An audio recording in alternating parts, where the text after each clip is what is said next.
about the time you think, I just can't take anymore because some bad things have happened to you. When you think you're at your limit, you're about 30% of the way to your actual limit. Yeah. It is incredible what the body and the mind are capable of.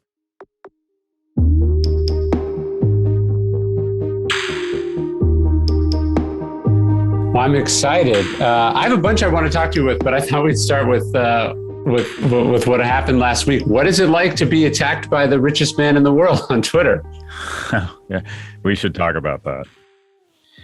So I started getting all these text messages, including one that said, "Are you okay?" And I thought, okay, what's wrong? Do you know something I don't? And then what's interesting is clearly there's not a lot of people that follow me that follow Elon, because I didn't get a lot in my Twitter feed. And then I saw it, and then someone forwarded it to me. I said, "What's going on here?" My podcast co-host forwarded me, and he said something along the lines of, this guy's an insufferable numbskull, don't invest in anything he suggests, or something like that. Basically, I had said, I'm like, I've said a lot of stuff about Tesla. Why now is he coming for me? I had said that that he was using this Twitter poll, that people didn't really have any agency, that he had decided a long time ago to sell stock, as evidenced by an SEC filing, which somehow riled him up. And I responded, and I enjoy responding to stuff like that. My view is, generally speaking, it's okay to have enemies as long as they're more powerful than you. Yeah. I generally think it means you're probably doing something right. If you have enemies that are less powerful than you, then you're just bullying. Mm-hmm. What I did, though, is I was really excited about it. I thought, okay, this is an opportunity for me to respond and every day and get in his head. And then, some of the stuff I've learned from you and others, it's like, okay, I'm a 57-year-old man. Do I really need to be responding to every slight? And two, I do think that Elon Musk is doing important work. He's trying to put people into space and also building an electric car. I think he's an enormous asshole, but that doesn't mean I need to distract him or get in his head or respond to every slight. So I said my piece, and I just kind of stopped. And I don't think I would have a few years ago. I'm trying to have more control of my emotions. I'm trying to be, it's okay if someone every once in a while gets the better of you. It's okay. It's not, the next day, you know what, Ryan, the next morning, my kids still wanted me to take them to school. My friends still wanted to hang out with me. So the whole thing was, as it should have been, kind of a big nothing burger, because he immediately went on to say much more aggressive, profane things about people much more famous than me. But yeah, I'm kind of like, I've checked that box. Our innovation age's Jesus Christ is not happy with me. Well, what is that? Why do you think, given that all he has going on and all he's done, that he can't do what you said you found yourself doing, which is going like, why am I getting sucked into this?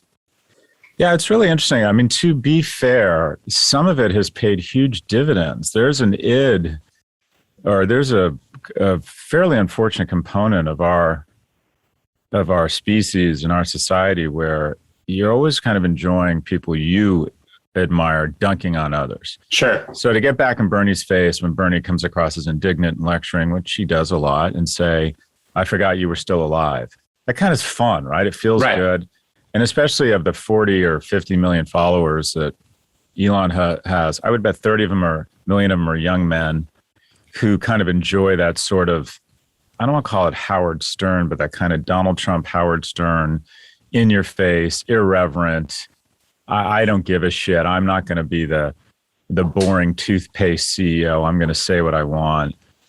I think it's worked really well for him. I mean, I hate to admit it, but I think one of the reasons that Donald Trump was elected is a lot of people are just sick of sort of the blow-dried, starched Nature Channel meets Hallmark Channel, veneer of politeness. And so it has worked really well for him. And Tesla, the most valuable automobile company in history, worth more than the next 10 biggest automobile manufacturers combined, doesn't advertise. And part of the reason they don't need to advertise is that he says these things that get tremendous attention. So he's always part of the dialogue. And as much as I hate to admit it, it's probably been effective and probably been a good shareholder-driven strategy. The thing I worry about, or the thing that, and I feel very much like a boomer, and I'd be curious to get your take on this, Ryan, because you're younger than me. I think it's a certain point when you get above a certain amount of influence, you do, for those who much is given, much is expected, you do have somewhat of an obligation to serve as a role model. Sure. And I think this guy arguably is more of a role model to young men than any athlete or any political figure in history. I think a ton of young men look at what he's accomplished, how he doubled down with his proceeds in LinkedIn and financed these companies on credit cards. And now he's putting rockets into space. He's electrifying the world. I mean, it really is. There's a ton to just be in awe of Elon Musk. And I guess it's hard to edit that part. But then, all right, do you want to train young men to be this course? Do you want young men to believe that once you get to a certain point of success, that you don't kind of acknowledge your blessings and show a little bit more grace, but you get in people's face and you make our dialogue more coarse? And you say profane things about sitting U.S. senators. I mean, what he said about Ron Wyden, I thought was totally over the limit. So look, it disappoints me, like that more of these men who have such incredible influence, whether it's Aaron Rodgers or Elon Musk or Donald Trump, that they just don't demonstrate a little bit more grace. I wonder if we're raising a generation of like entrepreneurs, bold risk takers who are also just assholes. Anyway, I'd be curious to get your thoughts. Yeah, I mean, I wonder too, you look at someone like Kanye West, who's sort of similar playbook to Elon Musk, how there's this interesting moment where the wheels come off and then you go, oh, was it an act? Was it a deliberate strategy, or were you actually just not in control of yourself and it worked for you for a very long time? Yeah, the thing about Kanye, and it's the Dunning-Kruger effect, where you just because you have some success in one area, you automatically think you have domain expertise in another. All of a sudden, all of us have decided we've been awarded doctorates in epidemiology. We all of a sudden just have a view on the virus. And so I want to be careful. I'm not a trained doctor. I'm not making a diagnosis here. I think there's enough evidence that Kanye is dealing with a lot of different issues. And sure.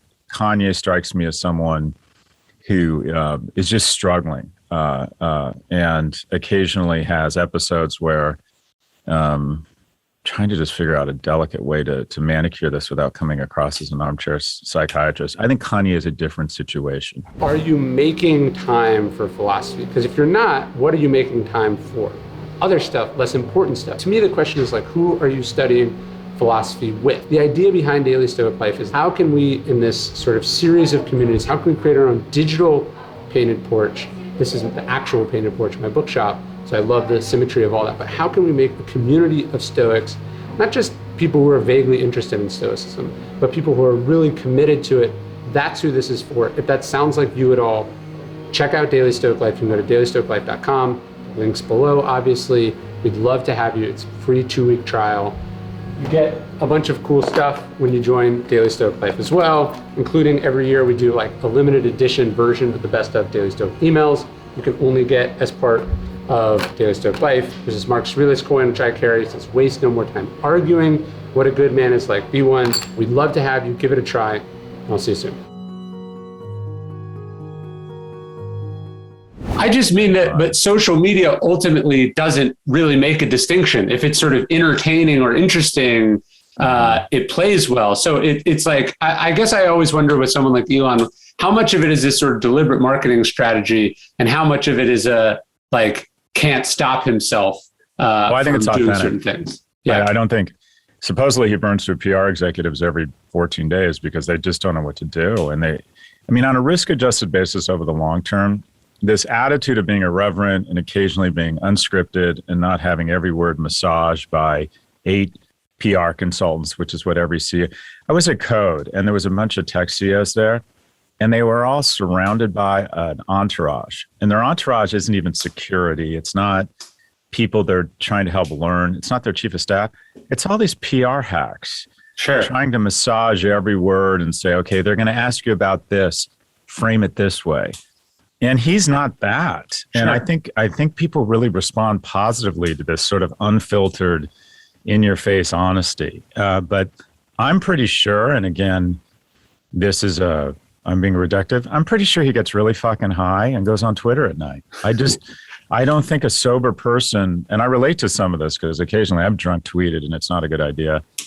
But I think he takes an edible and then decides to say these things. There's no way, if he screened any of this through anybody, they would do the math and go, a sitting U.S. senator who writes legislation, including tax policy, antitrust policy, it's probably just not a good idea to just insult him like that. It's just not, these senators pass laws. Sure. So I don't see how over the long term this benefits him or his shareholders. Well, your point about the role models is a good one, right? And I've seen this with the athletes that I've worked with, but I interviewed Michael Dell a few weeks back. Like, we do have this sense, you look at the Elon Musk or the Steve Jobs and you're like, okay, this is what it takes to be that. But there is sort of below them a tier of extraordinarily successful people who are not assholes or who are not reckless, who don't, as you said, get high and tweet things. And I found that with athletes too. Obviously, you look at Jordan or you look at Tom Brady or you look at Aaron Rodgers and you go, is this what it takes to be world class at what you do? Maybe the sort of assholeness is a part of the performance, but it may just be that they are the most public of them. They're the ones we talk about the most. And perhaps given how anomalous they are, the worst one to try to emulate. You'd be better off emulating the larger class of people you haven't heard of, but are extraordinarily successful than try to be the one Elon Musk. Yeah, it's tough because I think one of the things that really is damaging our society and has led to a lot of things, including less opportunity for young people for the first time in our nation's history. A 30-year-old man or woman isn't doing as well as his or her parents at 30. The percentage of wealth that people under the age of 40 control relative to GDP has gone from 20% to 9%. And I think, okay, how do we kind of build back this more comedy of man, a nation that seems to, be more productive or offer more opportunity to young people? And I think part of the problem is the erosion of faith in our institutions, where everyone just hates government, everyone blames everybody else. And I don't think you're helping when you start attacking our institutions and showing kind of that level or that disrespect. It's like, what does a young person think? Whether you like Senator Sanders or not, the greatest deliberative body on this planet or any planet is probably the U.S. Senate. They're cordial to each other, they argue, but they pass amazing legislation, whether it's civil rights or funding for vaccines. I mean, they do important work. And it seems like the one piece of connective tissue that our nation has left is its government. And people are just so coarse and cynical and disparaging of our government. And then our elected officials are so coarse and personally attack each other. I just don't know if that's going to help. And also, if you pivot to where you want to go, the content I have found, I'm guilty of this. I do the same thing when people come after me, and I do it less now. And they stick their chin out and they say something stupid. I'm like, oh my gosh, what an opportunity. And I go in and, Sure. Fist me chin. And I get a ton of likes and I feel good about myself and dunking in 140 characters or less. And then I realized about 2-3 years ago that I was just adding to the problem.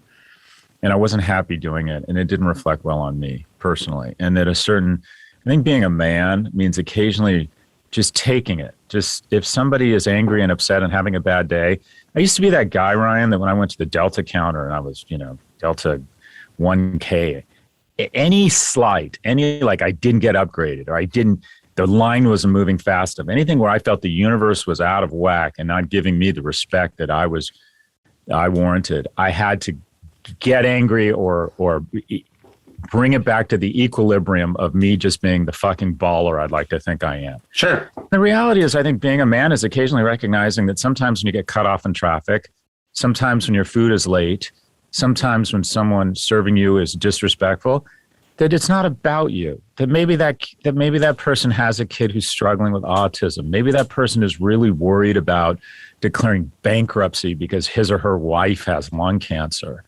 And so I think a certain amount of grace, I'm not saying you ever need to be abused, but a certain amount of grace is just to kind of take it and realize it's not about you. And then around authenticity, what I've tried to pivot to, and I think this is the big opportunity for men, is to openly talk about your emotions and be vulnerable. I mean, there's different types of authenticity. Someone says something about you, you get angry, you get back in their face regardless of the repercussions, right? And it's authentic and people respond to that authenticity. There's also, I think, a more productive authenticity, and that is talking about, how just devastated you were when you had to put your dog down, or talking about, investing in your relationship with your spouse, or talking about, you're looking through old photos of your kids and you just kind of you're just sort of not devastated, but you're just so kind of upset that you're just never going to have that 11-year-old back, that while he's a lovely 14-year-old now, that 11-year-old is gone. Sure. What I have found is I've tried to pivot more to that and less about calling people out, because I find there's a lot of the former, but there's not as much of the latter, and it's authentic and people really respond to it. So I'm, sort of trying to, the test is like the man in the mirror. I'm trying to be more authentic and less guarded around my emotions that are positive, the concern and care and regard I have for others, and some of the insecurities I have, as opposed to being that guy on Twitter who dunks on people because I have good facility with words. I'm creative. I'm sort of funny. So I was sort of born to dunk on people, and I did it for a while and enjoyed it. And I'm like, what the fuck is this going to get me? What is it going to get me? Is this the role model I want to be? Is this what I want my boys to be like? So anyways, I'm trying to kind of walk the walk, if you will. And the advice I would give to young people, I know a lot of young people listen to your show. If you can be authentic about your emotions and your relationships, there's a huge opportunity, because most people don't have the confidence to talk about it. And I remember talking about, I'm a guy who's fairly successful. And I remember talking about the fact I had trouble getting over the death of my mother. And I started hearing from all these masters of the universe saying, I still haven't gotten over my mom's death. And what you realize is that there's no shortage of people who will call other people out. With the real opportunity is, whether there's a real market opportunity, if you will, looking at it just from a business standpoint, is to be more open about, your relationships and some of the demons that haunt you. There's a lot of people out there who share those sentiments. So anyways, that's what I'm trying to do, less of the former, more of the latter. Yeah, there's a great Jeff Bezos speech that he gave once about some advice that he got from his grandfather about how it's easier to be clever than kind. And I think about that all the time. I love that. And to try and show discipline, and just occasionally, if you absorb a slight, you're going to get it back. Don't worry about it. It's okay. I mean, I'm not saying let anyone take advantage of you or abuse you, but for the first time in my life, I thought, I don't want to take any of this guy's headspace, because he is doing important work. Sure. And so have at it, but also at the same time, I just don't want to be that guy. And I hope that young people, if they can parse through the amazing things about these individuals and maybe put aside some of the other stuff. Well, I do think that it's one of the things I try to remind myself when I get something nasty from someone, and like you, I'm not perfect at all, and it's a journey, but I try to remind myself that 99% of the time, these people are not winning, like at life. Like the person who's spreading COVID information at you or whatever, there's some random commenter, it sucks to be that person in a lot of ways, 100%. Not just because they're making themselves vulnerable to the pandemic, but like chances are they believe a bunch of other nonsense too. And life is not going well. And I try, pity's the wrong word, but I just try to remember that it's not fun to be this person. I think that's such a great point. A piece of advice, there's only a small number of sayings and pieces of advice I have found have held, are durable, are enduring. And one of them was actually one of my investors and I became friends with was the CEO of a company called Prologis. And I unfortunately have sort of lost contact with him. I had him on my podcast, but he's a CEO named Hamid Moghadam, who's considered like one of the brightest minds in real estate.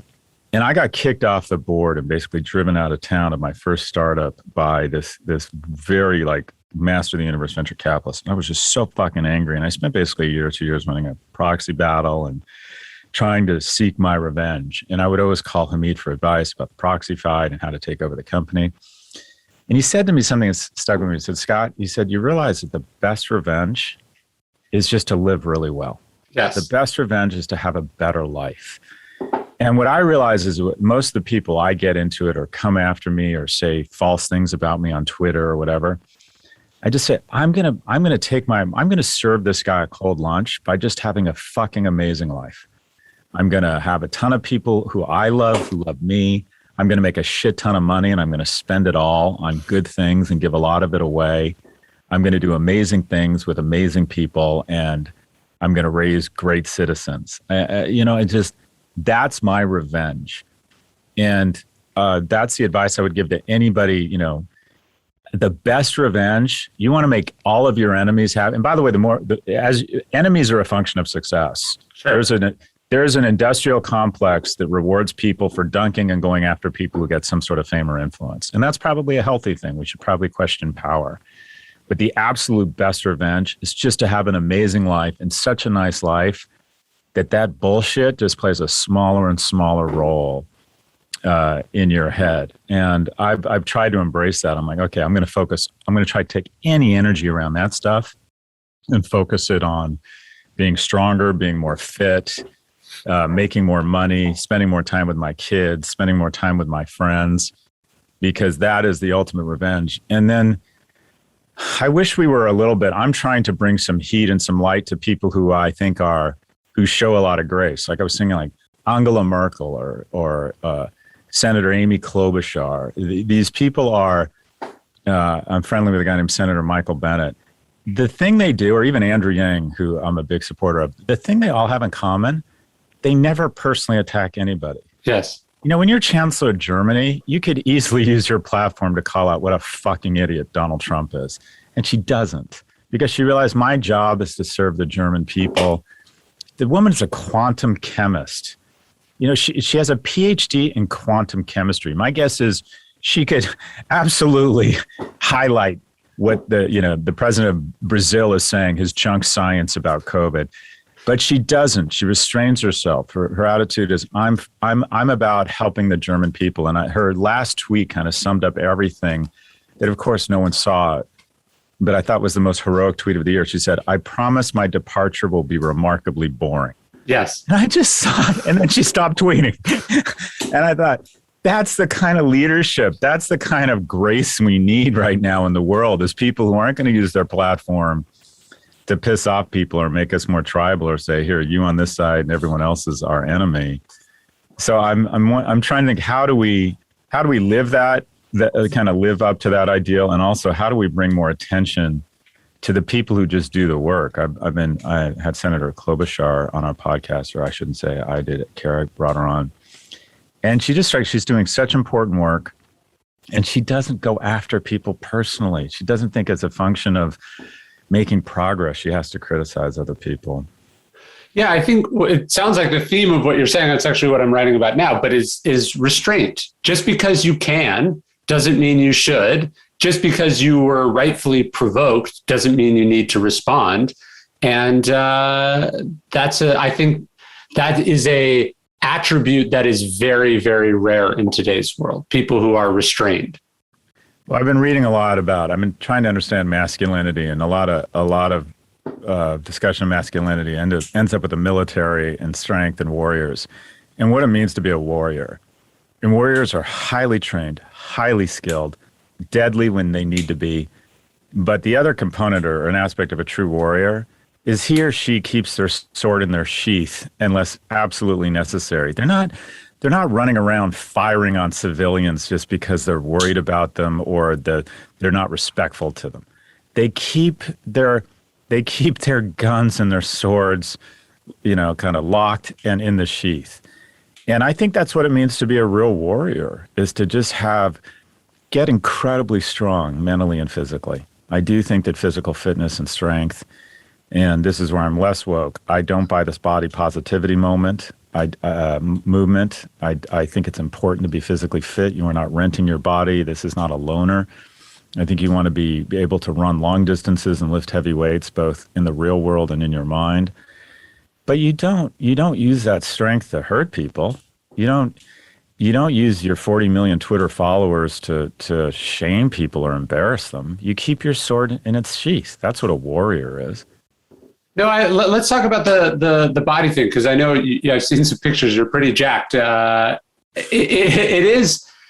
me, the point of exercise and physical fitness is about deciding who's in charge, like you or your body. So to me, even though you're working out your muscles, what you're actually doing when you do that, when you decide to go for a run or a bike ride, when you decide to push past the limits that your body tells you is possible, it's actually the mind that's getting stronger, because the mind is asserting its dominance over the body. It's probably not biologically or physiologically true, but that's how I think about it. Is like, when I work out, I ran this morning, I'll work out tonight. It's me making a statement about who's in charge of me and my limits and what I do and don't do. So I remember this. You're a runner, right, Ryan? Yeah. So I think what you're saying is really important. I was an athlete growing up. I wasn't a very good athlete. I was blessed with just enough athletic skill to enjoy it, but not enough to ever have any delusions that I was going to make a career at it. And I'm sincere. I rode crew at UCLA, and I knew a lot of athletes who were amazing athletes. And it ended up being kind of not a bad thing, but some of them went to the Seoul Olympics. Some got drafted into like farm teams, but most of them were calling me at the age of 28 and starting their lives. So anyways, but on crew, and I was a terrible oarsman. I was usually the least talented or least strong in the boat. But there would be a point when you row where the air coming in and out of your esophagus felt like it was on fire. You couldn't feel your legs. They were so numb with exhaustion. And you had to physically focus on trying to not pass out. You'd start seeing black in front of your eyes and thinking, okay, I'm literally about to pass out. And these races are 2,000 meters. And that would start to happen at 800 meters. And you would go to 2,000. And what that taught me at a very young age, at the age of 19, was that about the time you think you can't take it anymore, you're in a bad relationship, about the time you think, I just give up, the world has been so harsh to me professionally, about the time you think, I just can't take anymore because some bad things have happened to you, when you think you're at your limit, you're about 30% of the way to your actual limit. Yeah. It is incredible what the body and the mind are capable of. And the moment you learn that, you become, you acquire a devastating advantage and weapon. And when I went to work at Morgan Stanley, my first job out of UCLA, I wasn't as well educated, not because I went to an inferior school. I went to UCLA, but I got a 2.3 GPA. I smoked a lot of pot. I watched Planet of the Apes. I just wasn't as skilled as the majority of my colleagues. I was at a disadvantage, but I thought, you know what? I know my limits are not nearly as limited. And I used to every week go into work Tuesday morning at 9 a.m., and I'd stay till Wednesday night at 5. I would just work through the night. And the whole firm knew about it, and I did it every Tuesday. And it just and not only that, it was super easy for me. I was 23. I was in great fucking shape. I was mentally strong, and I had no kids or dogs waiting for me at home. So I'm like, why not? Right. And the thing is, everyone would be like, how can you do it? I could never do that. I'm like, yeah, you can. You can do it easily. You just don't, because you haven't done it, you don't have the confidence. A 23-year-old can work 36 hours straight, no problem. That's what surgical residents do. That's what residents in medical school do. You absolutely can do it. And something that's been a gift my whole life is when I'm feeling down and I feel like I can't take anymore, I know I'm not even close. Right. I'm not even close. So that kind of, when you run, in addition to the other things, it's for me, I don't know if it's true, it's like my antidepressant. Mm-hmm.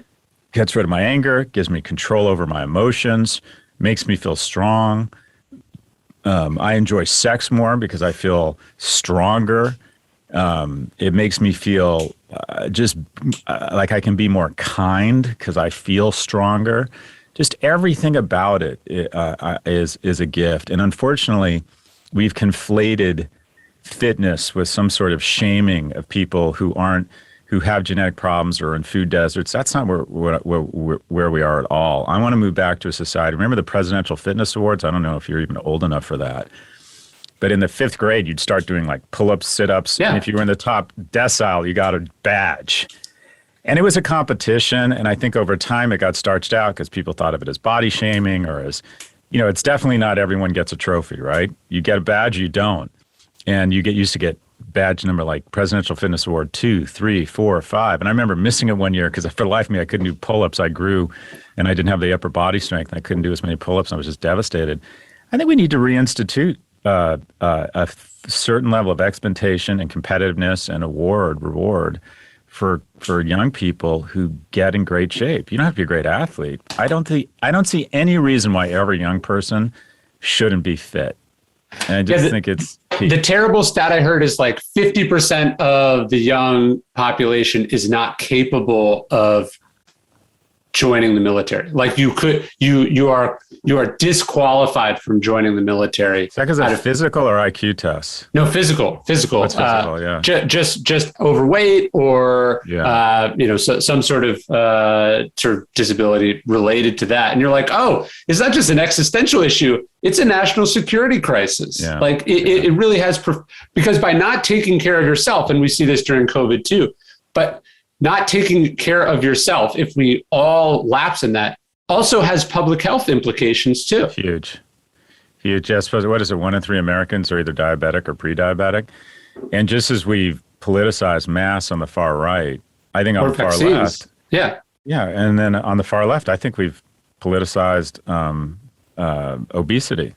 No one wants to have an open conversation. And some of it is not, I'm not fat shaming. I think a lot of it is food deserts. I think we need programs that give people the opportunity to eat well.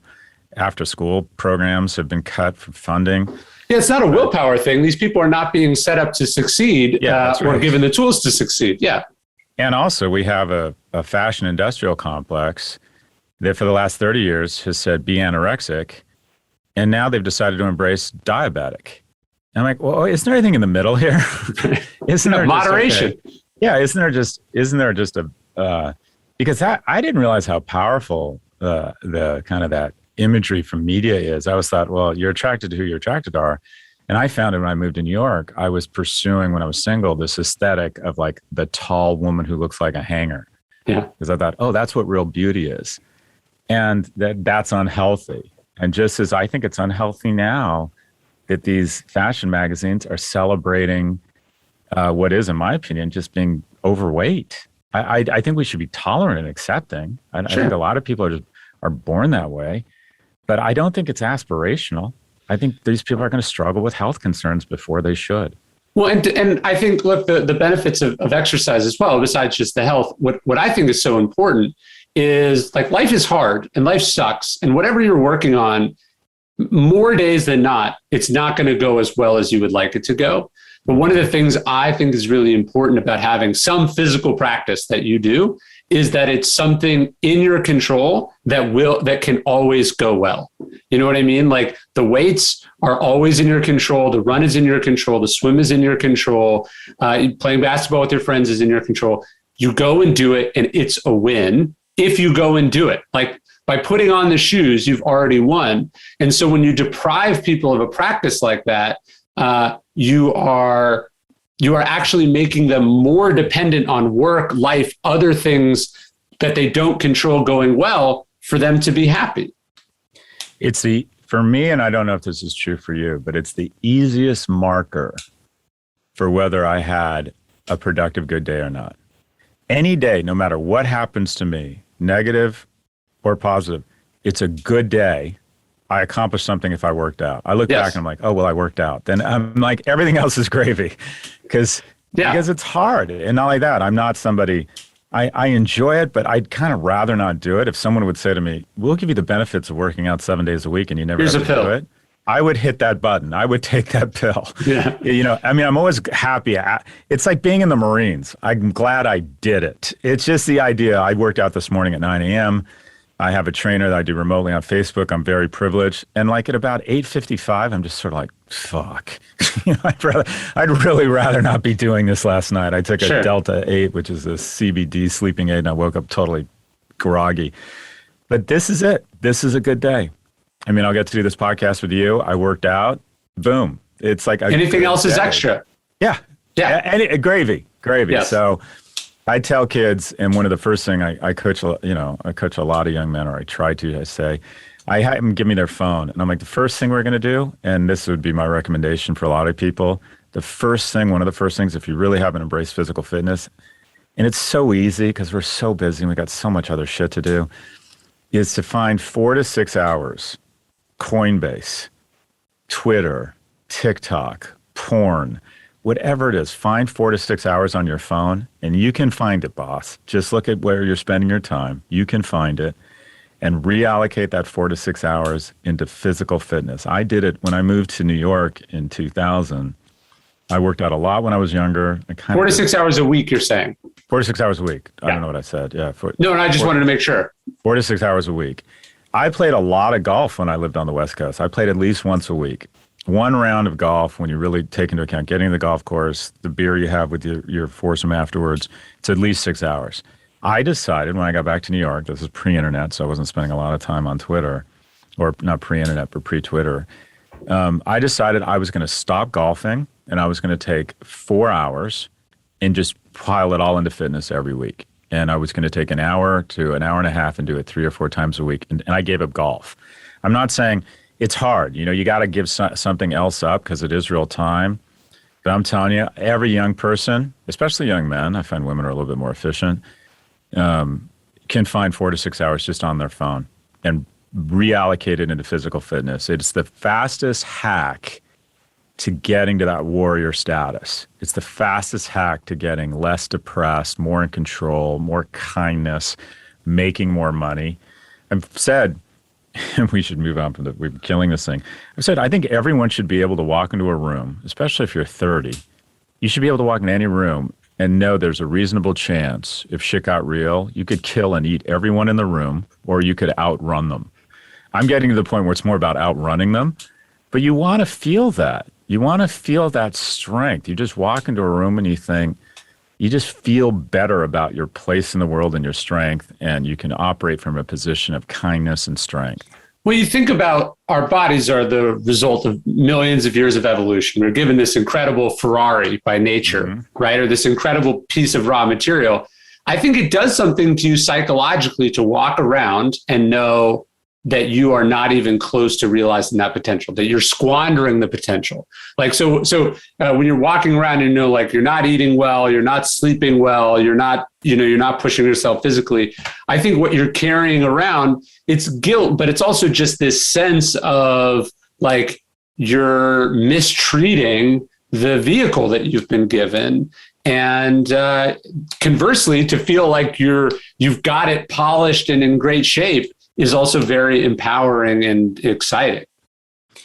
Yeah, look, body image is so important. I think it's more important, or women are more sensitive to it than men, because we're evaluated on a multidimensional scorecard, a balanced scorecard of a lot of things. Women are primarily, and this is a terrible thing, they're primarily evaluated on aesthetics, and at least initially.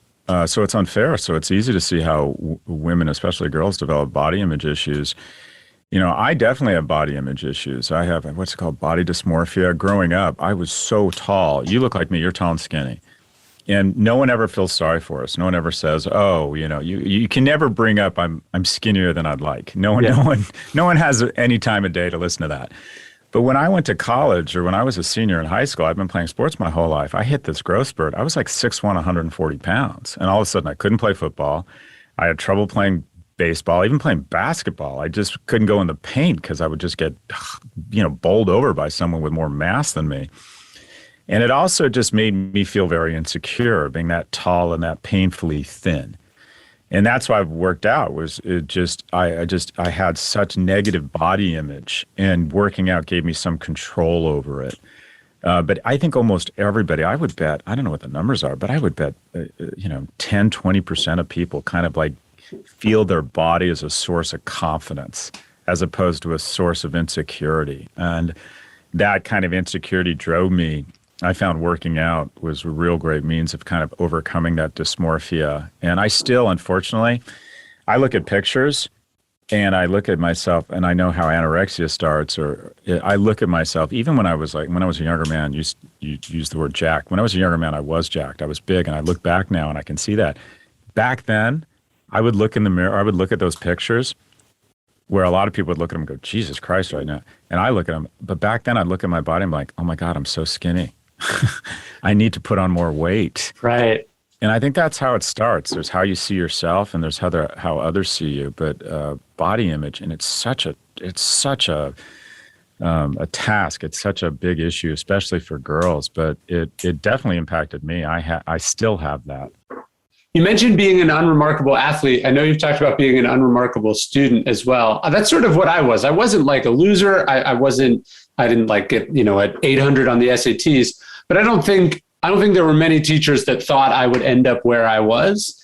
Why do you find that sort of people fall through the cracks like that are just sort of like solid, like C+ to A- range? It's kind of, they're not failing, but they're not lighting anything on fire. It seems like the educational system is not set up to maximum. Seems like it'd be easier to get someone from a B to an A, but we actually tend to focus on the too far extreme ends of the spectrum. We kind of ignore the middle. Yeah, so there's a lot there. But the first thing is, neither of us were voted most likely to succeed in our high school, right? And certainly not. And it's funny. This reminds me. So I just a few years ago, I sold my company L2, and my best friend's stepfather came and visited me, and I hadn't seen him in a while. And this is just like this wonderful stoic man. And I was showing him around L2, and this was like when L2 was pumping. We had like 140 employees, all these super smart young people, and I took him around and showed him on all these big screens all the data and the charts and the analytics we were doing, and the office was just on fire. And he looked at me and he goes, Scott, I got to be honest, I didn't see it. And, that was the moment where I was expecting him to put his hand on my shoulder and go, I always knew you would amount to something, kid. And instead he looked at me and goes, got to be honest, I didn't see it. And here's the thing, and you brought up higher education. Higher education really is the tip of the spear for America. Higher education, as higher education goes, so goes America. That's where we find our vaccines. That's where we train our generals and our presidents and our media figures. The Fortune 500 CEOs all have one thing in common. They all went to college. 98% of our elected representatives went to college. It really does kind of dictate what America is. And I don't like where it's headed, and what it says is because education used to be about how we gave the bottom, 90% a shot at the top 10%. And it's totally flipped to, well, let's figure out a way to identify the top 1%, meaning either your parents are rich or you're freakishly remarkable. And how do we turn you into billionaires? So I've been thinking a lot about kind of threats to America. And I think one is insurrectionists. I think people who've decided, I think elected representatives who have decided to urinate on the Constitution and won't even acknowledge fair and free elections are a real threat to our society. The other threat, I think, is me and my colleagues have adopted a rejectionist mindset, and that is we get a lot of psychic income, and that is we have the capacity, we have the endowments, we have, if we wanted to, the technology to scale our freshman seats, and we decide not to. We can scale Salesforce 60% a year, Facebook and Google 40 and 20% a year, but we can't scale the University of North Carolina more than 1% a year. And what happens is we've morphed from a society that wants to give the bottom 90% a shot at being in the top 10% to a society that said, let's identify the top 1% as indicated by your wealth, your family's wealth, because you're more likely to have connections and success and are well-trained. A lot of wealthy kids show up, really well prepared for college, or you're freakishly remarkable at the age of 17. And I was neither of those things. My mother was a secretary and I was just okay. And we enter into this consensual hallucination that all of our kids are in the top 1%. And I can prove to every one of us that 99% of our children are not in the top 1%. And so where we've headed with universities is we take pride in rejecting 90% of the applicants, which is tantamount to the head of a homeless shelter bragging that he or she turned away 9 in 10 people last night. I mean, that's not what America is supposed to be about. America is supposed to be the place where we give as many people a shot as possible. So I would, and I'm working with the chancellors of Berkeley and UCLA on this, who I believe are really genuine about trying to expand their freshman seats. 74% admittance rate. That's how I got in. That's just how I got. That's why I'm here with you. UCLA was not selective. That's why I'm here. Now 12 kids get in. Now it's 12% admissions rate. So I would not be here. It's really easy to credit your grit and your character for your success and blame the markets for your failure. But the access to great, affordable higher education is how a lot of unremarkable kids born in the 60s and 70s got to become remarkable slowly. And so it's not only the right thing to do. I pay a lot of money in taxes, Ryan, so I'd like to think it's paid off. I'd like to think that the bet we can all make as a society through additional funding, quite frankly, more accountability on university administrators who have engaged in enormous bloat, enormous tuition increases. We believe we're no longer public servants, but Birkin bags. We need to move back to a place where America falls back in love with unremarkables that might become remarkable. And I think that we have headed in entirely the wrong direction. I think we should have something along the lines of a Marshall Plan. I've given up on the Ivy League. They get a lot of press, but they're basically hedge funds educating the children of their limited partners.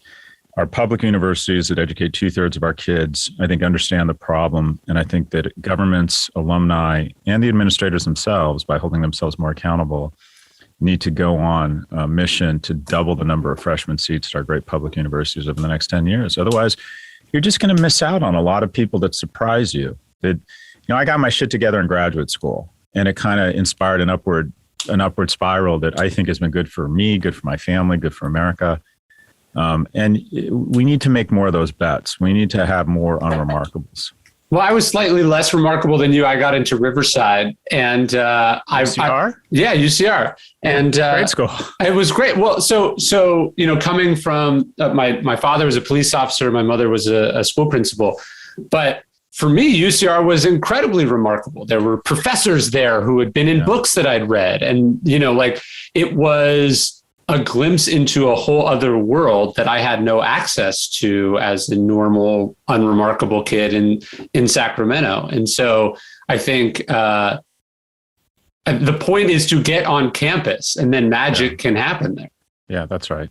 And and then just to extend how things have changed. I got a 2.27 GPA from UCLA, and Berkeley let me in for graduate school. Imagine that. Right. They're like, okay, we're going to take another big dumb bet on you. And that's when I got my shit together, and to their credit. But if they were only letting in 10% of the applicants, they don't have the bandwidth to take those kinds of bets. Then we're trying to apply this attitude to the border too. Like the idea of America is reaping the bounty of the people that we've let in over the last 200 years. And we're trying to close off the universities, close off the borders, even though the whole point is you want to be a country that people want to come to.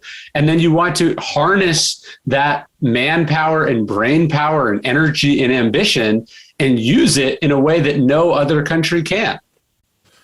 Again, it's insurrectionists and rejectionists, in my view, are the two biggest threats to our society right now. It's not. That's well said. We're not luxury brands. And we used to, if you talk about quote unquote undocumented workers, and we're talking about inflation on my podcast later today, we have this labor force everyone's complaining that people are, that we can't find workers for our frontline workers. For about 40 years, we had the most flexible, inexpensive, robust workforce in the world called undocumented workers. And the people who control our government knew this, the shareholders, and they turned a blind eye to it. And when we had the harvests or seniors, or we wanted cheap food, we let in this unbelievable workforce, and it basically kept prices low for 30 years. And now we've decided we don't want them because we're turning them into scapegoats, right? But you're right. We are, imagine if there was a football or a baseball team and every player in the NFL or the MLB wanted to play for that team, you would win.